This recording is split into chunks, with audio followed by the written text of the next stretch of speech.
અમદાવાદ નગરની વચ્ચે આવેલા નગરદેવી ભદ્રકાળી માતાજીની ભવ્ય નગરયાત્રા આજ સવારથી શરૂ થઈ ચૂકી છે. સમગ્ર અમદાવાદ શહેરમાંથી ભાવિ ભક્તો આ નગરયાત્રામાં જોડાયા છે અને વાજતે ગાજતે માં ભદ્રકાળીની નગરયાત્રા શરૂ થઈ ચૂકી છે. ભદ્રકાળી માની નગરયાત્રામાં સુરક્ષા હેતુથી અનેક પોલીસ કર્મીઓ આ નગરયાત્રામાં જોડાયા છે. કોઈ અનિચ્છનીય બનાવ ન બને તેની માટે અમદાવાદ શહેર પોલીસ તૈનાત કરવામાં આવી છે. અનેક શ્રદ્ધાળુઓ ઢોલ નગારા પર નાચતા નાચતા આ નગરયાત્રામાં જોડાયા છે.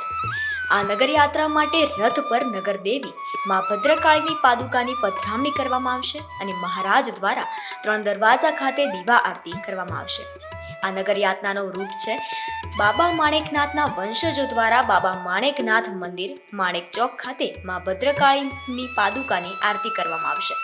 એએમસી કોઠા કાર્યાલય ખાતે કર્ણાવતીના મેયર અને અધિકારીઓ માં ભદ્રકાળીના પાદુકાની આરતી કરશે. ત્યારબાદ જગન્નાથ મંદિરના મહંત શ્રી દિલીપદાસજી મહારાજ જગન્નાથ મંદિરમાં માં ભદ્રકાળીના પાદુકાની આરતી કરશે અને રિવરફ્રન્ટ ઘાટ પર સાબરમતી નદીની આરતી કરવામાં આવશે.